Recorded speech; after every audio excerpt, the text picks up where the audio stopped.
In my last video, I explained why Slugma's absence from Johto was genius environmental storytelling, but Slugma's story is nothing compared to what happened to Houndour. A key complaint about the Johto games Pokemon Gold, Silver, and Crystal, along with their remakes, is that many Johto Pokemon were completely unavailable in the Johto region itself. One of the most frustrating examples? Houndour.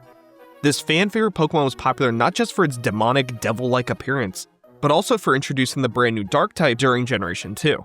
So why couldn't you find this awesome Johto Pokemon anywhere in Johto? Well, just like Slugma in my previous video, I have a theory on why that may be the case. Houndour's limited presence in Kanto shows how humans and some Pokemon just cannot coexist. Let me explain. And if you enjoy deep dives about Pokemon, make sure to subscribe. I've got plenty more where this came from. In Pokemon Gold and Silver, Houndour only appears in one location, Route 7, just outside of Saffron City in Kanto, the pathway that connects Saffron City to Celadon City. And this placement is actually the key to understanding this. Saffron City is the largest, most metropolitan city in Kanto, a sprawling urban center filled with skyscrapers, the famous Silphco, and a dense human population. Well, for Pokemon standards at least. In many pieces of official artwork and media depictions, Houndour is shown being associated with urban life, whether it's digging through garbage for its next meal or lurking in dark alleyways waiting to strike an unsuspecting prey. And according to multiple Pokédex entries, Houndour are pack hunters with a sinister, demon-inspired design that makes them look genuinely threatening. They're territorial, they hunt at night, and they communicate danger signals to entire packs when threatened. Houndour's intimidating appearance and aggressive pack behavior would make them a nightmare for urban areas. Imagine trying to walk home at night in Saffron City and running into a pack of demon dogs prowling the streets. Even if they're not directly hostile to humans, their territorial nature and hunting instincts would make them a serious public safety concern.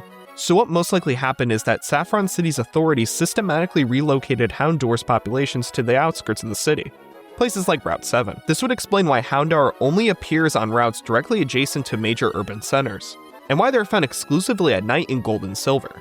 They've been pushed to the margins and forced to hunt nocturnally to avoid human contact, while preying on the abundant Rattata and Spearow populations that thrive near cities. And the Pokédex backs this up. Houndour are described as pack hunters that work together to take down prey, communicating through eerie howls. Something I theorize is that there is a Houndoom hidden amongst this group of Houndour that have nestled themselves in Route 7. My reasoning? In Pokemon Legends ZA, we see a group of Houndour being led by a Houndoom, confirming that these packs follow a set hierarchy. With the wooded region present on Route 7, the Houndoom may be deep within those woods, hunting stronger Pokemon that trainers never encounter. Meanwhile, the Houndour we see at night return deep into the woods during the day to avoid human contact entirely. It's a perfected survival strategy for a displaced pack. Hunt on the fringes at night, hide during the day. Now this is neat, to explain why they're present in Kanto, but what about Johto? In Johto, the largest urban area is Goldenrod City, a similarly large, bustling metropolis with important locations like the Goldenrod radio tower. Goldenrod City most likely had a similar Houndour problem and moved them outside the city. But unlike Saffron, they pushed them even further away, just to the city outskirts. The reason? There are police officers stationed at both routes connecting to Goldenrod City. Route 34 to the south has the Pokemon Daycare Center, making a highly dangerous group of Houndour a critical threat to young, vulnerable Pokemon that won't be able to defend themselves.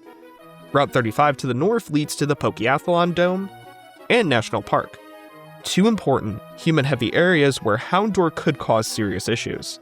This may have led to the displaced Houndour near Goldenrod City to be moved to the Johto Safari Zone in Heart Gold and Soul Silver, where they can exist in a habitat that allows them to hunt and roam in packs. Though even there, their numbers are slowly fractured over time as trainers catch them. This pattern of Houndour appearing near urban areas, but not in them, carries across multiple games. In Generation 5, Houndour appears as a swarm encounter, a rare, temporary surge in population that suggests migratory or displaced packs moving through areas. Throughout the series, Houndour has consistently been found on routes with man-made structures. This is similar to how real-world feral dogs and coyotes have evolved to scavenge in suburban and urban areas to survive. And because they hunt in packs, travel together, and follow our hierarchy, they're not easily controlled or domesticated. They're too organized, too territorial, and too threatening for urban planners to tolerate within city limits. Now, I want to end this video with a final discussion. Where would I put Houndour as a Pokemon in Johto if I were Game Freak? Personally, I'd base it mainly off of its influence, being a feral hound or coyote in terms of real-world animals, but also incorporating the hellhound and Cerberus mythology, with people fearing such a sinister Pokémon. I could see Houndour inhabiting the burned tower in Ecruteak City. My reasoning? There's a high Rattata population there, and the abandoned scraps left behind in its ruins could lead to them congregating on the lower levels, forming dens out of the fallen wood and rubble.